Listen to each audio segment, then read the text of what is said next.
नमस्कार, मैं हूं व्यासुद्दीन लसानी और आप देख रहे हैं बिहार 10x। आज के इस बुलेटिन में हम बात करेंगे निवेश के उन बड़े आंकड़ों की जो बिहार की तकदीर बदलने वाले हैं। साथ ही नजर डालेंगे रोजगार, शिक्षा और सियासत की उन 10 बड़ी खबरों पर जिनका सीधा असर आप पर पड़ता है। तो कमर कस लीजिए क्योंकि बिहार अब रुकने वाला नहीं है। बिहार लोक सेवा आयोग बीपीएससी ने राज्य के युवाओं, विशेषकर कानून के स्नातकों के लिए एक बड़ा अवसर प्रदान किया है।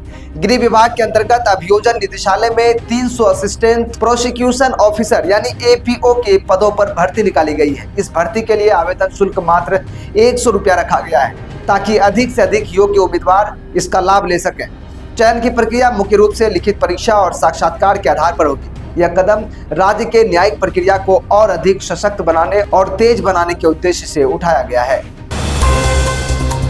बिहार में स्वास्थ्य सुविधाओं को लेकर नियंत्रक एवं महालेखा परीक्षक सीएजी ने अपनी रिपोर्ट में गंभीर सवाल खड़े कर दिए हैं। रिपोर्ट में खुलासा किया है कि आयुष्मान भारत योजना के कार्यान्वयन में कई स्तरों पर लापरवाही बरती गई है। लाभार्थियों के सत्यापन में गड़बड़ी, अस्पतालों में लंबित भुगतान और निगरानी प्रणाली की विफलता प्रमुख चिंता का विषय है। सीएजी ने राज्य सरकार को चेतावनी दी है कि यदि पारदर्शिता और डेटा प्रबंधन में सुधार नहीं किया गया तो योजना का लाभ असली हकदारों तक पहुँचना मुश्किल हो जाएगा।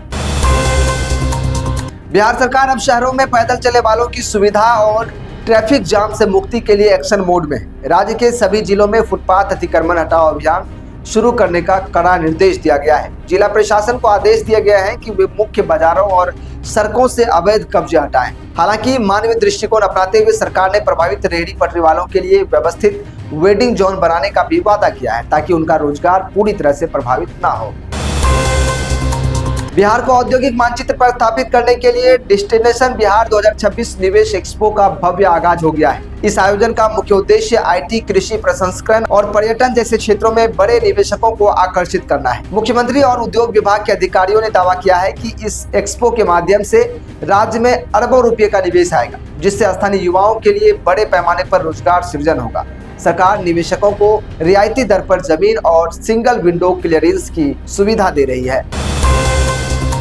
केंद्रीय माध्यमिक शिक्षा बोर्ड यानी सीबीएसई ने सीटेट 2026 की परीक्षा के दौरान वैशाली जिले के 2 केंद्रों पर हुई अव्यवस्था और तकनीकी खामियों को देखते हुए वहां की परीक्षा रद्द कर दी थी।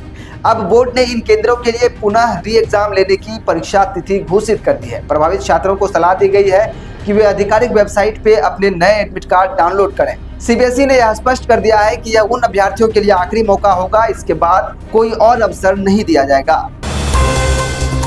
मौसम विभाग ने बिहार के लोगों को चेतावनी दी है कि वे अभी गर्म कपड़े ना उतारें। हालांकि दोपहर में धूप खिलने से तापमान में हल्की वृद्धि दर्ज की जा रही है, लेकिन सुबह और शाम के वक्त कनकनी अभी भी बनी हुई है। उत्तर बिहार के कुछ जिलों में हल्का कोहरा भी देखा जा सकता है।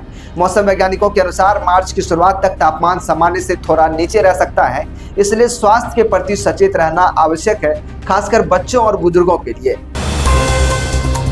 राज्य के सभी चीनी मिलों के प्रांगण में आज गन्ना यंत्र मेला का आयोजन किया जा रहा है। इस मेले के माध्यम से सरकार गन्ना किसानों को आधुनिक कृषि यंत्रों जैसे ट्रैक्टर, मल्चर और पावर टिलर पर भारी अनुदान यानी सब्सिडी प्रदान कर रही है। विशेषज्ञों द्वारा किसानों को इन मशीनों के उपयोग का प्रशिक्षण भी दिया जा रहा है। सरकार का मानना है कि पारंपरिक खेती के बजाय आधुनिक तकनीक अपनाने से न केवल गन्ने की पैदावार बढ़ेगी बल्कि किसानों की लागत में भी कमी आएगी। बिहार सरकार का वर्तमान फोकस पूरी तरह से निवेश और रोजगार पर केंद्रित है। उद्योग विभाग के अधिकारियों ने बताया है कि राज्य में नई औद्योगिक नीति के तहत कई बड़ी कंपनियों ने अपनी रुचि दिखाई है। निवेश एक्सपो में पेश किए गए प्रस्तावों के जमीन पर उतरते ही राज्य के बुनियादी ढांचे में सुधार होगा।